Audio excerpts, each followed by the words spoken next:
So my job is to introduce Her Excellency, Dr. Banda, and but I was asked to make a little longer introduction, including a little bit of the story of how I got involved, which happens to be kind of relevant. So I'm going to start there.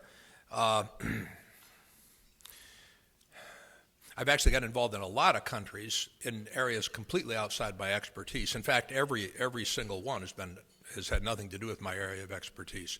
They've all revolved around one theme, which is I meet somebody that I've just taken to calling them freaks because they're not very common, but that isn't thinking about themselves and that has incredible capacity. And when you meet somebody like that, I just figure they're so rare that you ought to see if you can play on their team. And so that's resulted in huge businesses in Russia, in Japan, we've done, in Rwanda, Malawi, Afghanistan, but they've always revolved around that one theme. To get back to Africa a little more specifically, about 11 years ago, a businessman from Europe called me up and he said, the president of Rwanda came to my house for dinner last month and stayed 3 days and then took me to Kigali for a week, and I want you to meet him. I'm not going to tell you what I think.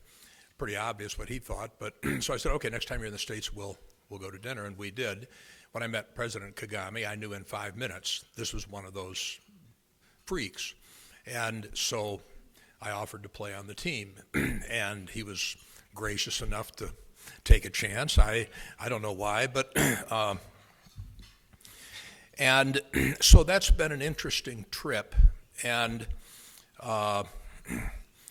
it was on that trip that I wound up meeting President Banda.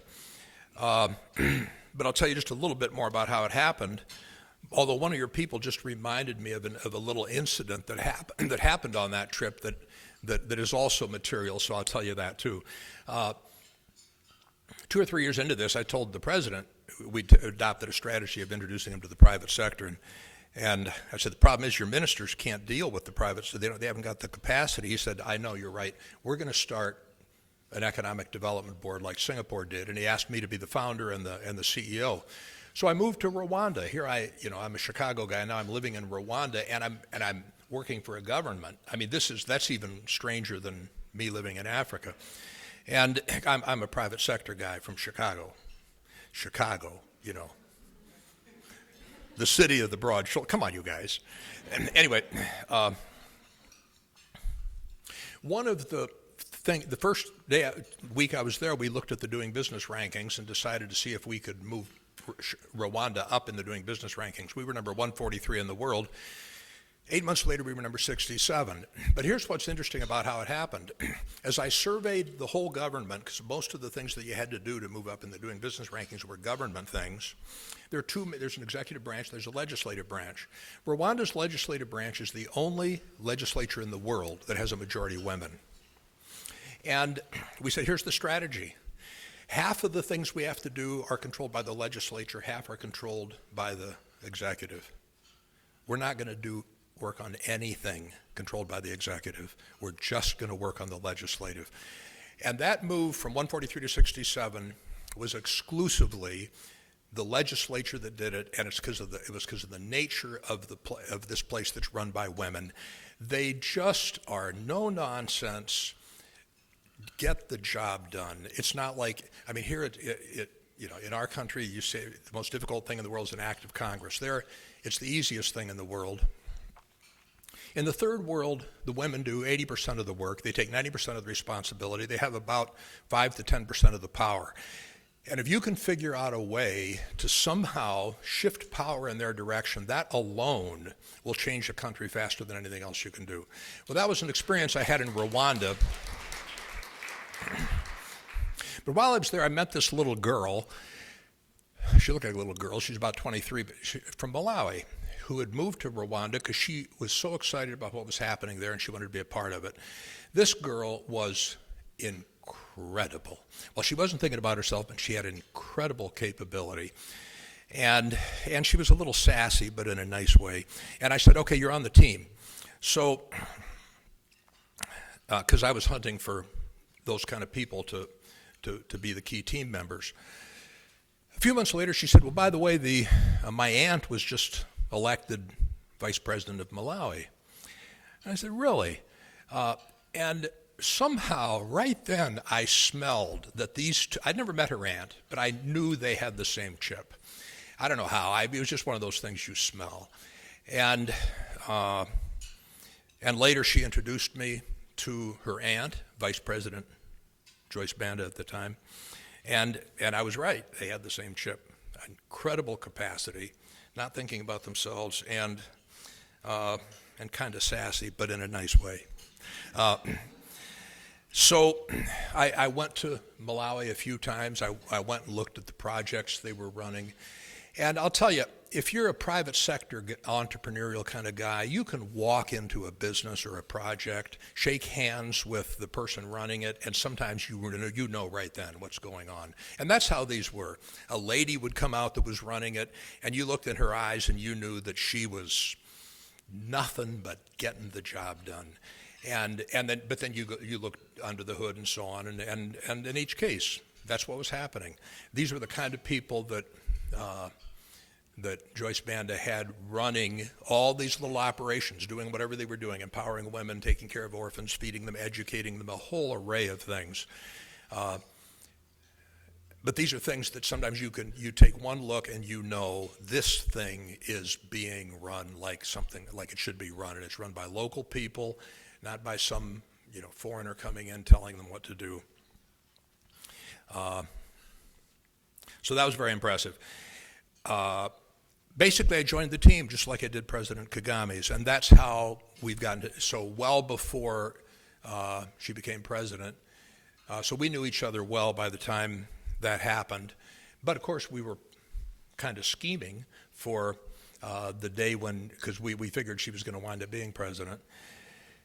And so that was kind of phase one of the relationship. To shift from that back to Dr. Banda's history,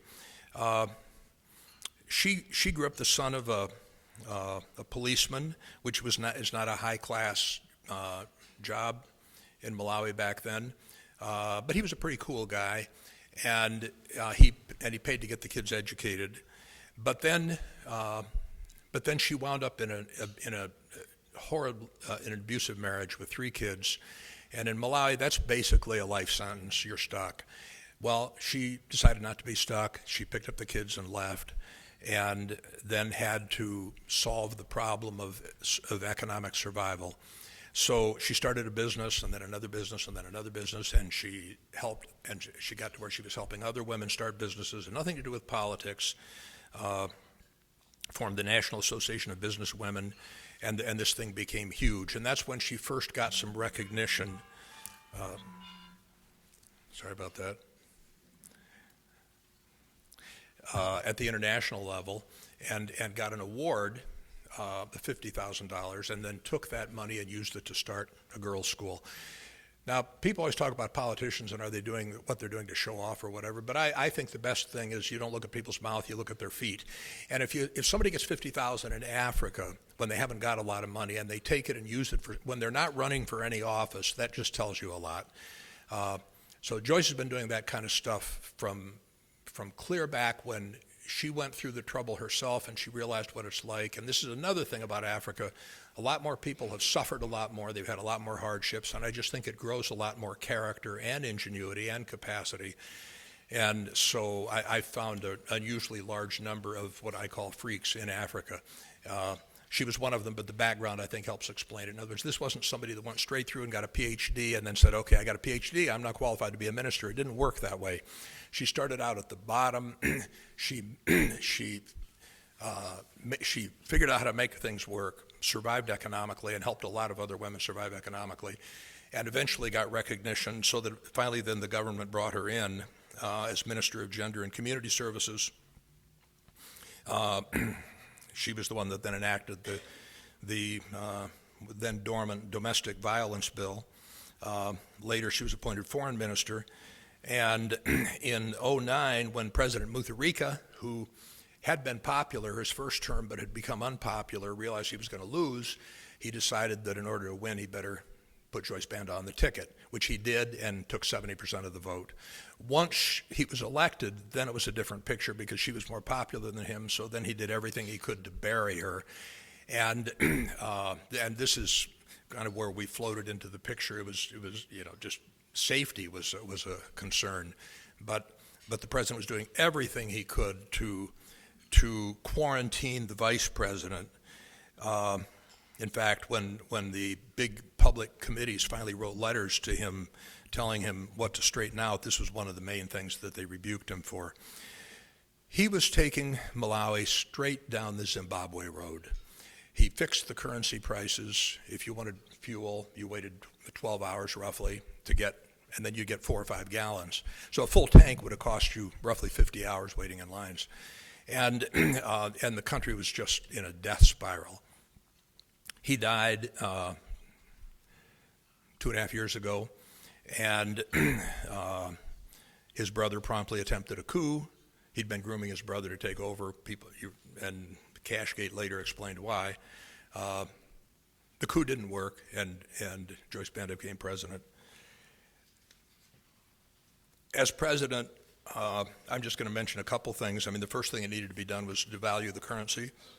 There's nothing that does more good and makes you less popular than devaluing a currency, because you get some inflation. So the fuel lines went to zero quickly, but this makes you an easy target. She started the investigation into the corruption that's become known as Cashgate. This is the most incredible corruption I've ever seen. They didn't rig contracts. They just shoveled money out into their trunks, basically. And but this also made her a target because they said, well, Cashgate happened on your watch. Well, it didn't happen on her watch, but I mean, this is what the newspapers were saying. And in Malawi, the newspapers tend to be owned by political parties. And then there was the whole issue of vote fraud, where it was so bad that she basically said, look, let's nullify the elections, and I'll stipulate that I'm not going to run in the rerun, which finally got people's attention and got some more look at the fraud, but they eventually found a technicality in the law and put Mutharika in as president. That's basically the history. On her 2-year watch, she increased economic growth from 1.8% to over 6%, took the foreign exchange cover from 1 week to 3 months, improved the operational industry capacity from 35 to 85%, and Malawi went from number 146 to number 73 on the Press Freedom Index. Maternal mortality went from 675 deaths per 100,000 to 460. And electrical generation capacity went up 64 megawatts. Fuel supply went from 0 to 15 days, and a number of other things. Basically, it was a sensational run in 2 years. But the skills that it takes to be a saint aren't the same that it takes to get reelected. And so she got beat up horribly in the press a lot because of, for some of the reasons I've mentioned. But we all think that it's a sensational job, and she's continuing to in private life. So without further ado, I'm going to introduce one of the great servant leaders I've ever had the privilege to come across, Dr. Joyce Banda.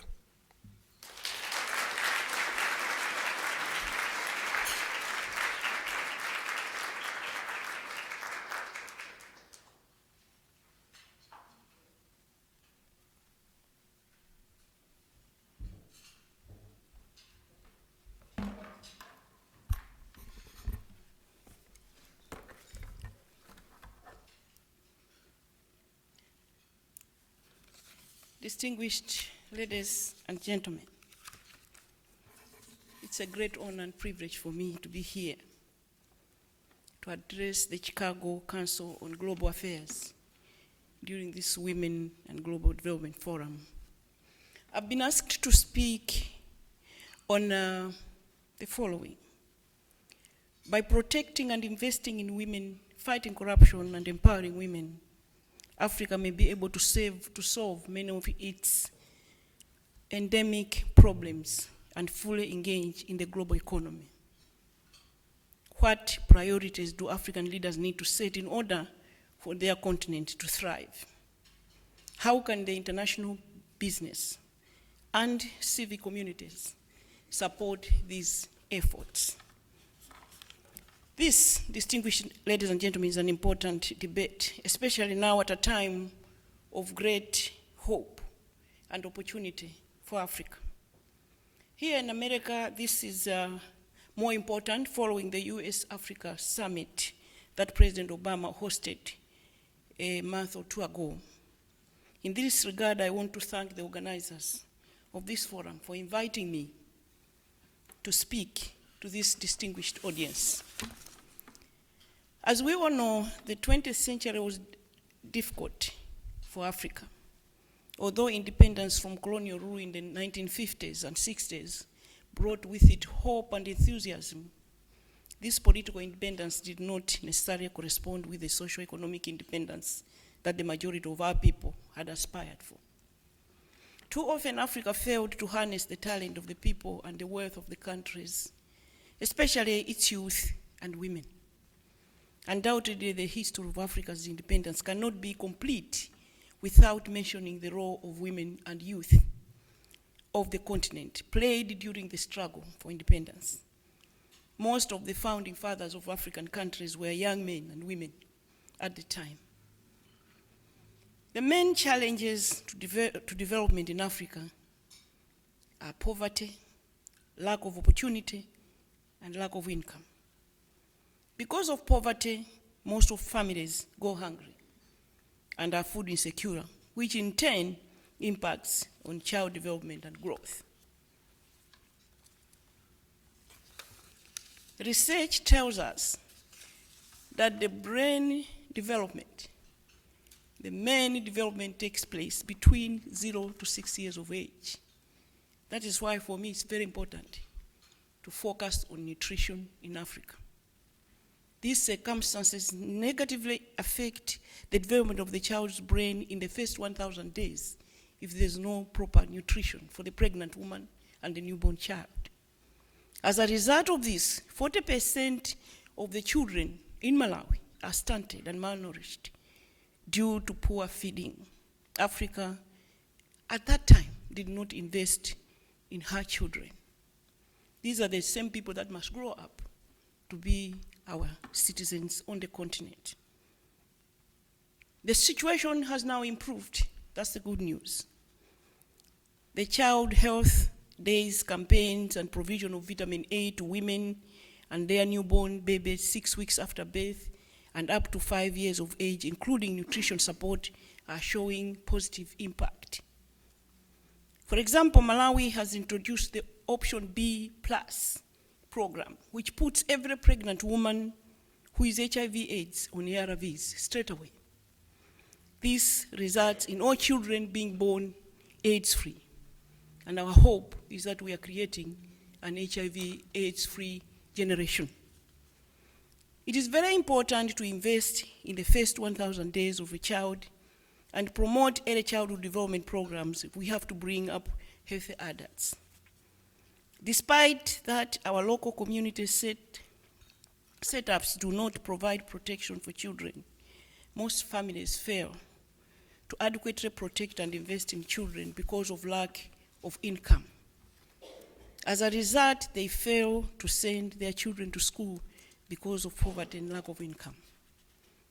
I'm talking about my work, and I'm talking about what really set me going.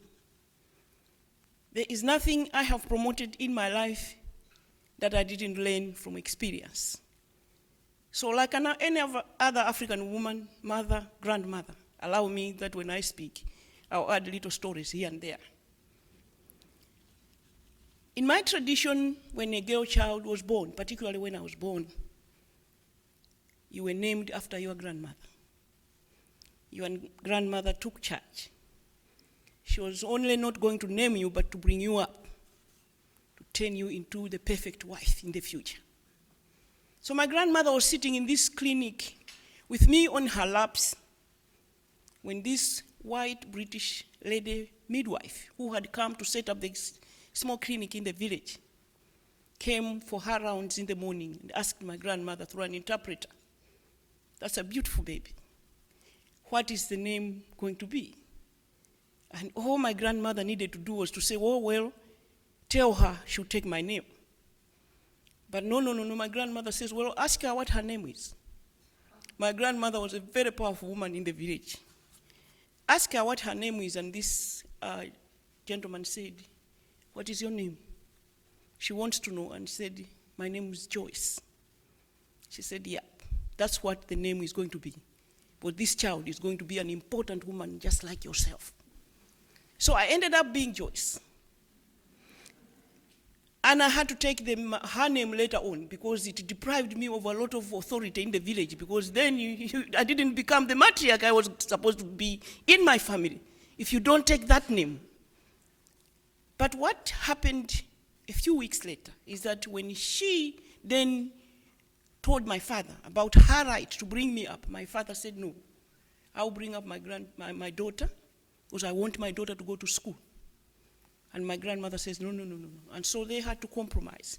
So my father had me Monday to Friday, and my grandmother had me Friday to Sunday. Monday I had to go back to town.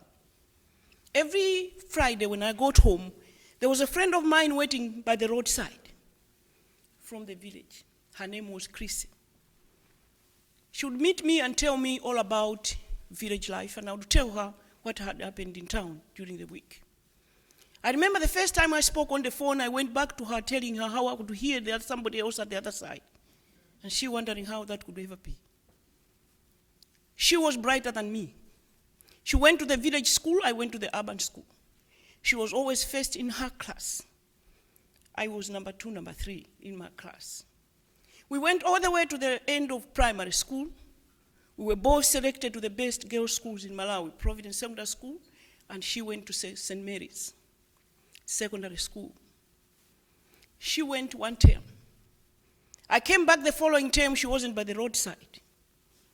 I asked my grandmother, "Where's Chris?" She says, "No, you're not meeting her again. Chris had dropped out of school because the family couldn't raise the £6 that she was supposed to raise to take to school as school fees." I remember being very, very angry at that point, asking my father how he couldn't help. And my father says, "Well, but maybe you didn't know, I need to tell you, my salary is £18 and the 3 of you are going to school at the same time, me and my siblings, which means we were taking her whole pay to school. So there's no way he could have helped Chrissy." Distinguished ladies and gentlemen, as I speak, Chrissy is where I left her. And I went on, because I came from a privileged background, I went on and on and on and ended up at State House. For me, that is injustice. For me, that made me angry, and I made up my mind at that point that I was going to grow up and send as many girls as possible to school. So I have spent my life sending girls to school, and so as I speak, I'm sending 3,500 girls to school, 500 students to secondary school. What pains me more is that then she got married at 15, and the baby she had at 15 died last week of AIDS. But the good news is that Chris and I have now partnered. I established one of the only 2 free secondary schools in Malawi, where we send 200 students, targeting child-headed households and elderly-headed households. And Chris is the champion that goes around identifying needed girls. And last year, I called her and told her, "We are going to New York." She said, "I don't know what you're talking about, and what is New York?" So we traveled together to New York. She has lost out, but I've been privileged to take over the education of her children. So, distinguished ladies and gentlemen, that's how I started educating children. There is no way Africa is going to change if it doesn't invest in this girl child. So for us, in the Joyce Banda Foundation, we send boys and girls to school. Because I realized very late that we've been talking to ourselves for too long. That's why we haven't made much progress. So whatever we do, we need to get men involved. Because whether we like it or not, they will finally, in that patriarchal society, we'll have to give the nod in order for us to make progress. So distinguished ladies and gentlemen, after decades of political and economic experimentation with our development partners, the African development agenda went seriously wrong. As the continent could not protect and invest much in her children, the prescriptions by the IMF and World Bank did not help either. They further slowed down our growth. The reforms did not focus on Africa to develop her own industries, but continued to provide raw materials. Distinguished ladies and gentlemen, the other problem was corruption. Corruption is prevalent in all sectors of society, all over the world. Because I remember one time when I was talking in the US at a meeting, in Washington, somebody told me, said, no, even here. So it's a problem that even in Europe, our European Union have identified. It's a problem that happens all over the world. But the good news is Africa now has a crop of leaders that are emerging, that have put their foot down to say, no, enough is enough. The problem is that fighting corruption is not easy. To change the status quo, to fight those that have been benefiting from corruption, they fight you back as a leader. They draw you down, they get you to the ground. The decision you have to make, that I had to make in my case, as Joe said, was in spite of all the death threats and the warnings from across Africa from my colleagues to cover it up and move on, I said, well, I have one choice to make. Do I choose Malawians or do I choose my job in State House? In any case, I have a bigger platform outside State House. So I'll choose Malawians and I'll choose my people and I'll fight corruption and it shall stop. It is prevalent even among faith communities all over the world, among development partners, among the world. Therefore, in addressing corruption, we need a holistic approach and a globalized mindset. Leaders must put first, and as hard as it is to fight corruption, we must continue with the fight for the benefit of ordinary people. As we know, corruption is an impediment to economic growth and development. Corruption retards the socio-economic development of a country. Governments struggle to provide basic necessities to its citizens because resources are lost through corruption. And the main victims of corruption are women and children. And as I said earlier, the good news in Africa today is that there are leaders that are coming up that are saying no and fighting corruption. But it is hard. And we need to continue regardless of how hard it is, because we don't have a choice. And poor people don't have the luxury of time. They can't wait. They've waited too long. In Malawi, as early as 2001, the Director of Public Prosecution, who later served as my Minister of Justice and Constitutional Affairs, made a public statement that perhaps 30% of our resources were being lost through corruption. In 2006, he made that statement again to the next president and he was sacked. When I came in, as Joe said, I came in to finish the term of the president of 5 years. And I decided, with the help of our donors, that I was going to fight. So in the 2 years that I was in office, I put up an investigation on what had been happening the previous 3 years when I wasn't there, and the 2 years that I was there. I made 68 arrests, froze 30 accounts, repossessed property, changed the internal financial management system, asked the British government to help me with resources to do a forensic audit into all the resources that had come into government. And when Joe said, from 1.8% growth, we went to 6%. From 2 million people without food to a harvest this past year of 3.9 million metric tons. From industrial capacity of 35% factories closing down and laying off people to 85% operations. From 1 week's foreign cover in Forex to 3.5 months. I attributed all this to the fight. And so I have always said that most countries in Africa, like Malawi, we depend for 40% from our donors of our budgetary support. And I have said, if Father Son was right, my former Minister of Justice, we just need to stop people from embezzling resources that belong to government, then we shall save 30%. And then our countries are so rich in natural resources. In Malawi, we have oil, we have gas, we have titanium, we have rare earth, we have bauxite, we have rubies. We just need to focus on exploiting our natural resources, and we shall cover the 10%. And I have told our donors, in 10 years' time, we shall just sit and have a cup of tea and need no funding from your countries. And it can happen in our lifetime. We just want to be determined to stop what is going on. It may be going on all over the world, but I'm talking about Africa, and I'm talking about my country. Africa began to turn its dark chapter at the beginning of the 21st century. Many of the authoritarian regimes in Africa began to be replaced by leaders elected through contested elections. The inter- and intrastate conflicts that ravaged the continent also started to slowly disappear.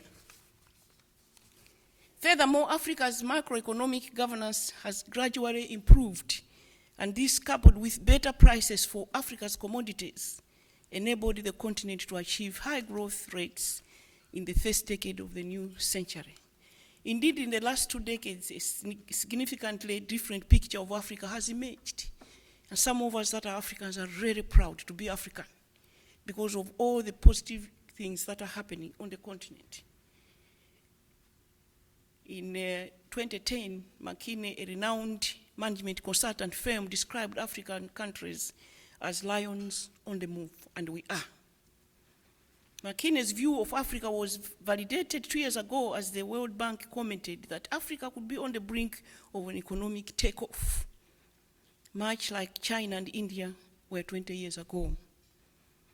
In Africa, progress has been made in many areas that are important for the creation of a climate conducive to sustained growth. Trade liberalization, the strengthening of the rule of law, political stability, improvements in legal and other instruments, as well as the telecommunications and transport infrastructure, are some of the key positive aiding Africa's growth. What African leaders need to do is, when they get into offices, to make up their minds that they are going to take risks. And I think one thing that I have found about African women leaders is that we take risks. Because for us, it's neither here nor there. We can be in State House and we can be out of State House, it doesn't matter. But we need to take risks. For example, when we came in, as Joe said, we were off track with IMF.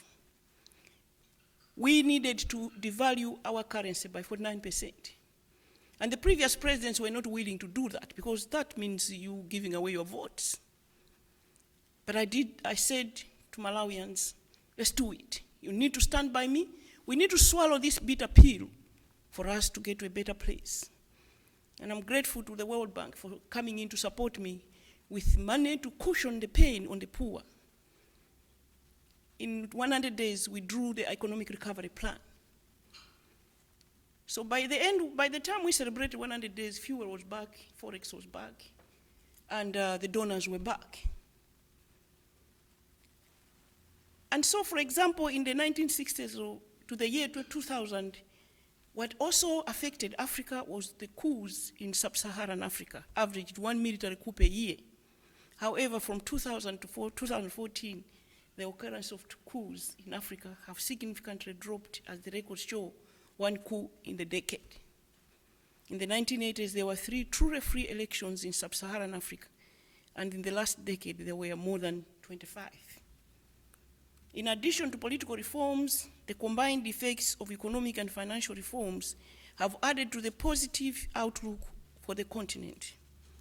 Experts predict that the continent's combined consumer spending will grow to about 1.4 trillion by 2020. They also estimate that 128 African households will be in middle class by 2020, just as India has done. They further estimate that 1.1 billion Africans will be of working age by 2040. The key driver to Africa's economic success has been its natural wealth, where Africa prides in contributing to about 30% of the world's mineral reserves, including about 40% of the world's gold reserves. The tragedy in Malawi is that people have been coming from here, from outside, and exploiting our mineral resources, especially precious stones, taking them out for years and years as samples. And poor Malawians don't know. I went into one village with the police one time, angry, because we heard that there was gold in that area. And they said, yeah, somebody comes once a month and we dig that side and we give them the stones, and what do you get in return? Oh, $100. So it is, for us, I put in place a survey to find out how much we have in the underground, and then asked our donors to help us draw a mining code so that we can control the resources that we have, because they don't come back. When you exploit them, in 20 years, Malawians must look back and say, we had gold and we had oil, and this is how, as a nation, we benefited. The exciting news is that the natural resources wealth explains just a part of the story. What I have observed is that Africa's economy is becoming increasingly diversified in the following key sectors: financial services, health and pharmaceuticals, infrastructure, energy, construction, information and communication technology. The United Nations Conference on Trade and Development in 2013 estimated that foreign direct investment flows to Africa countries increased by 5% to $50 billion in 2012, even as global foreign direct investment fell by 18%. This can only bear testimony that returns on investment in Africa are among some of the highest in the world. Africa, therefore, has decided to change the internal structure of her economy by improving business climate and microeconomic policies, which have spurred the broader domestic economies of many African countries. In Africa, 26 of 32 least developed countries had liberal or relatively liberal regimes governing the repatriation of dividends and capital. Furthermore, since 1990, profit levels of foreign companies in Africa had averaged 29%. Since 1991, these levels have exceeded all other regions of the world. More positively, however, a number of African states managed impressive economic growth rates of over 4% since 1990. And in the case of Malawi, as I said earlier, this past year was 6.3%. In addition, infrastructure and technology are moving fast, connecting the African countries to each other and the world at an unprecedented rate. There have been about 316 million new mobile phones users in Africa since 2000. Mobile phone usage has increased by 20% a year for the last 5 years, opening up access to banking and other financial services. For example, rural families and farmers in other parts of Africa that previously wouldn't have used banks can now access financial products through their mobile phones. In terms of access to markets, we are a growing and expanding market. Many African countries enjoy preferential access to strategic markets at regional and international levels. For example, SADC and COMESA regions integrate more than 20 African countries in East, South, North, and Central Africa. Most sub-Saharan countries have preferential market access to the European Union through the every but arms window, to China and India through bilateral agreements, and the United States through African Growth and the Opportunity Act, AGOA. These preferential arrangements provide an expanded market for would-be investors beyond the national borders. With all this potential, we must also recognize that we cannot have meaningful and sustained development without investing in women. Indeed, women represent more than half of the African population. And allow me to repeat this. We represent more than half of our population on the African continent and even the world. But the good news also is that when I checked, even the other half was brought into this world by us, women.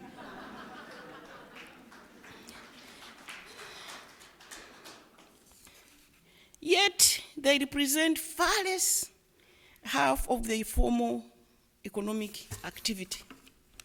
There are millions of women across Africa who have the potential to contribute more fully to the economies of their countries, but they're excluded, not through any fault of their own.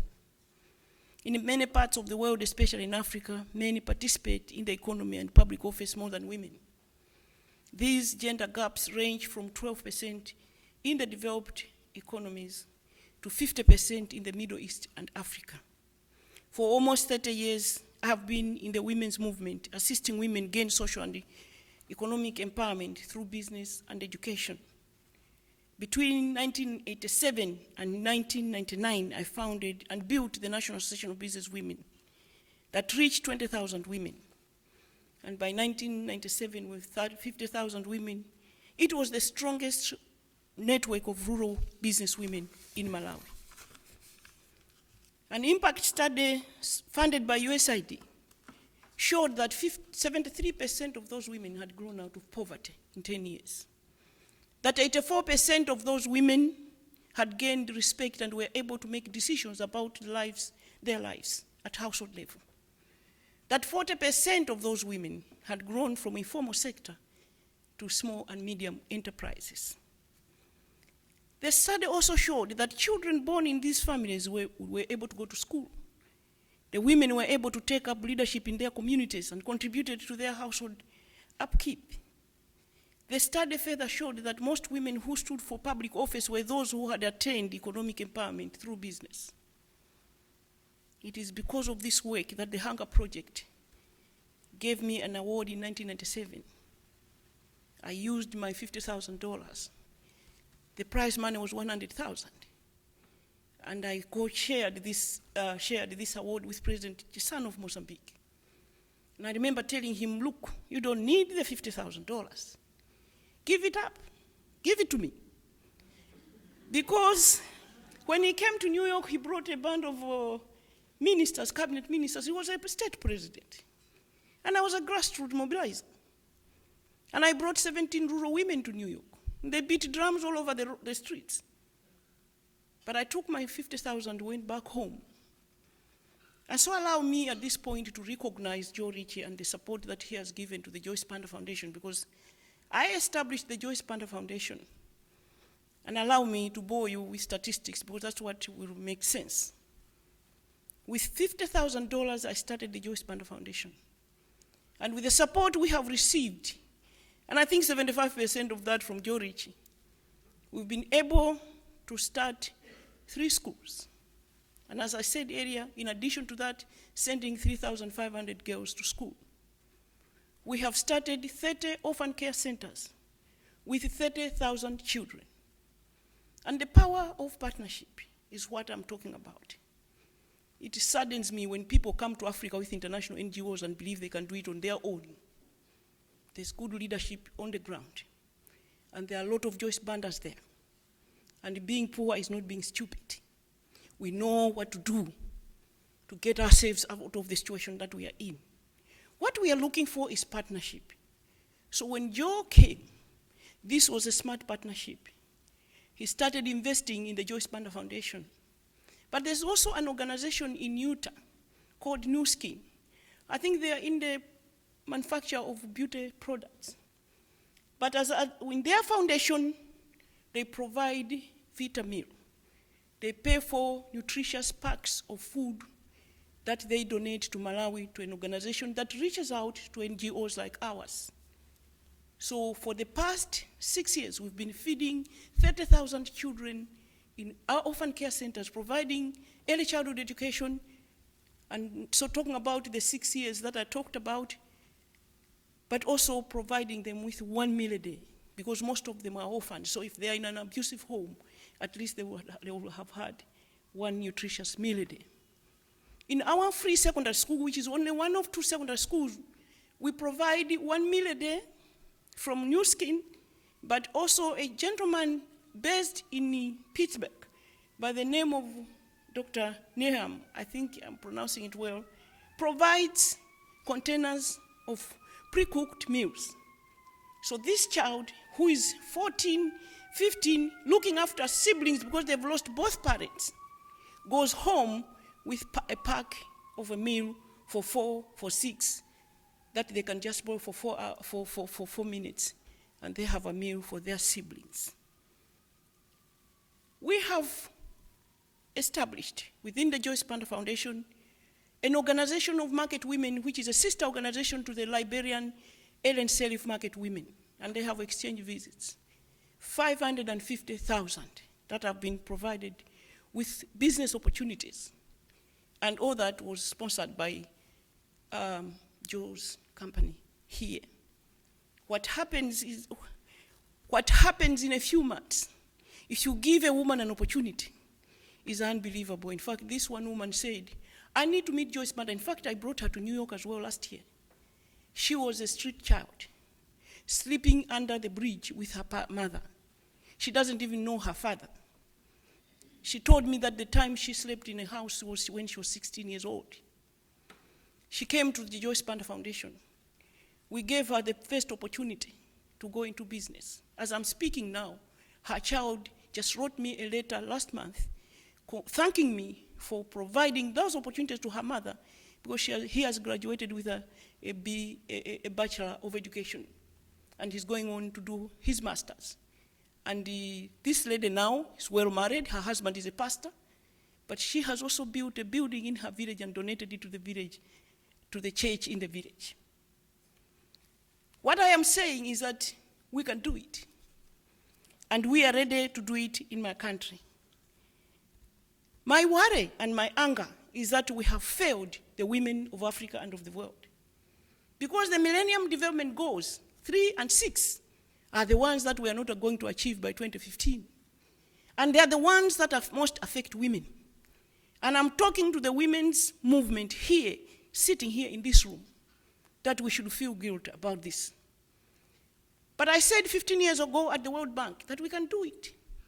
How do I know? Because you're looking at a living example of what you can achieve if you invest in an African woman. She can go from a day she doesn't know her next meal to State House. In 1981, I picked my children and ran out of an abusive marriage. In those days, you didn't leave your marriage, you sat there regardless. But I looked at my children, I said, I don't want them to grow up watching this. So I left. And I started building up myself. And that was experience number 2.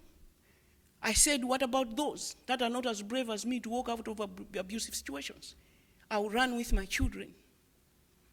We need to invest in women, and the way we must invest in women, those that have programs, if you find an organization that is just providing microfinance, that's not good enough.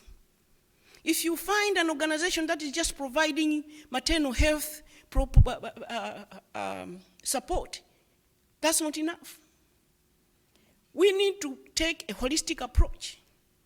I said this at the World Bank 15 years ago. You need to get into this village. Joyce Banda Foundation is about providing income for the household, assist this woman get income. Because if she doesn't get income, the girls are not going to school. So pillar number 2 at the Joyce Banda Foundation is education of the girl child. But she can only go to school if there's income in this household. So pillar number 3 is maternal health. Because if this girl doesn't go to school, she's getting married at 15. Community is encouraging her to get married. So when they get married at that age, they are giving birth too early. And they are dying because their body is not ready, or ending up with very serious complications. Pillar number 4 is leadership. I have found that at any level, be it a chief, in the boardroom, in State House, in cabinet, in parliament, when women get there, they focus more on issues that impact on women and children, whether negatively or positively. When I took oath as president of Malawi, before I appointed my cabinet, I established what I called the Presidential Initiative on Maternal Health and Safe Motherhood.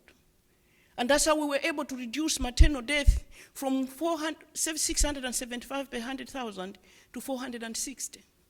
We should get angry that a woman can die giving life. The bad news is that here, for us, in the West, in the US, when a woman is pregnant, it's a time of joy and expectation, and you begin to prepare, and you buy stuff. In Africa, you whisper because you don't know whether she's going to come back. So 9 months, we are anxious. We don't know whether this woman will live or not. I am saying this because in 1984, 23rd of January, I went in to give birth.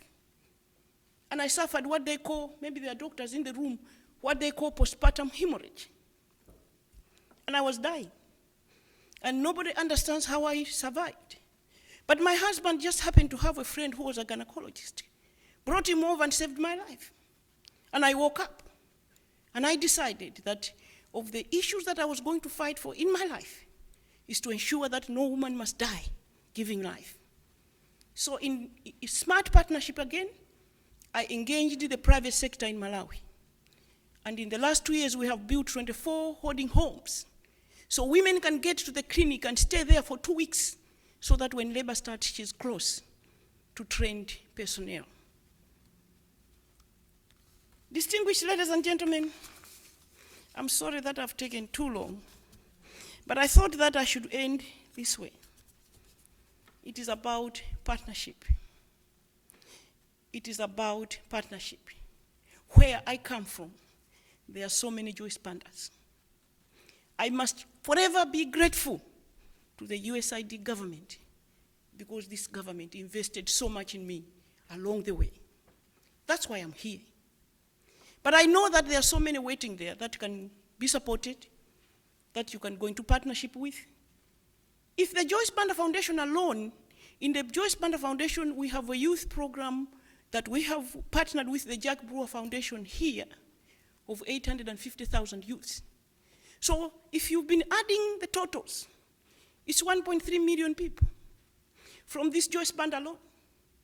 So I just want you to imagine if 100 Joyce Bandas are supported, if 1,000 Joyce Bandas are supported, Africa will develop even faster than at the pace that it is going now. I came also to thank you for the support that you've been providing and to inform you that you have a partner in me and to assure you that I will work and work until the job is done. Thank you for listening.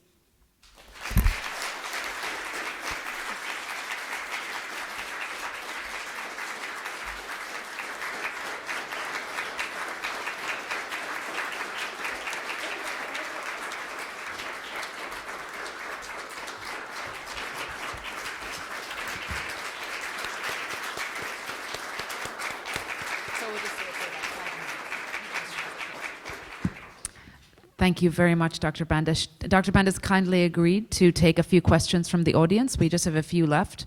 So do we have an... There are other Malawians here. Oh, okay. You will not imagine. We're about 5 or 6 Malawians in this room. Oh, okay. That's wonderful. We have all the Malawians out in Chicago. Does anyone have a question for Dr. Banda on her speech? Okay.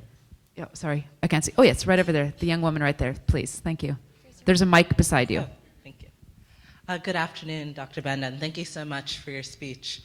You've done phenomenal things in working with women, especially in a place that's so patriarchal. Can you talk a little bit about some of the struggles when you're doing so much for women and children and the overall culture doesn't support your same values, and what partnerships you've kind of created with the men or maybe leaders there so that they understand that it's not just women who benefit when women succeed, but the whole community? Thank you.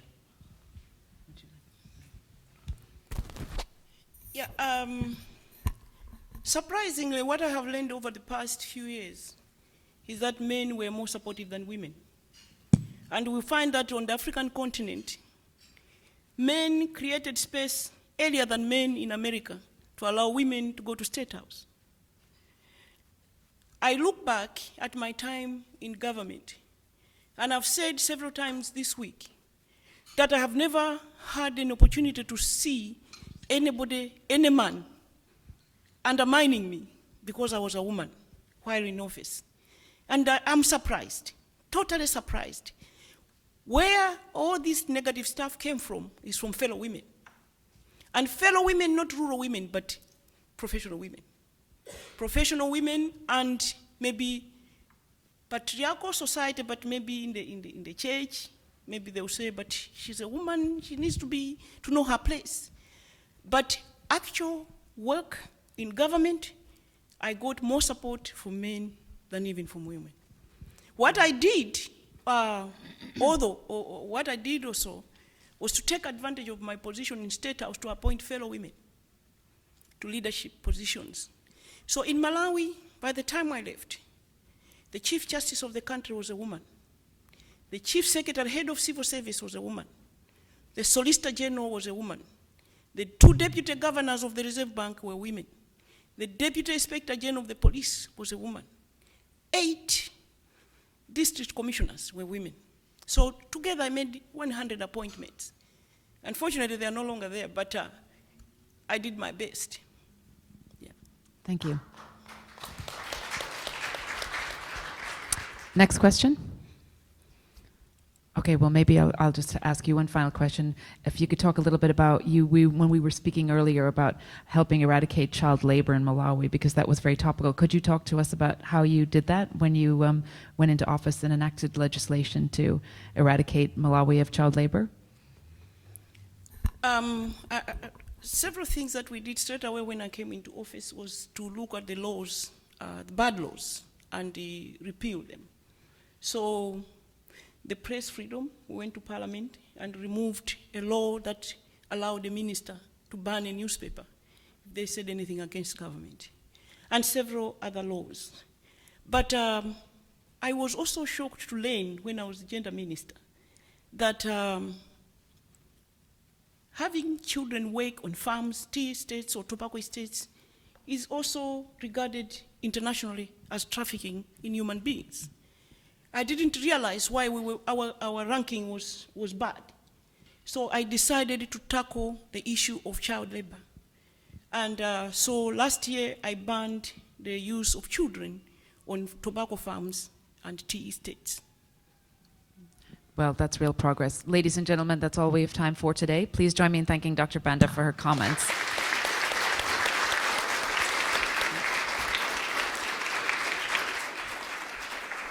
We look forward to seeing you at the next program. Thank you.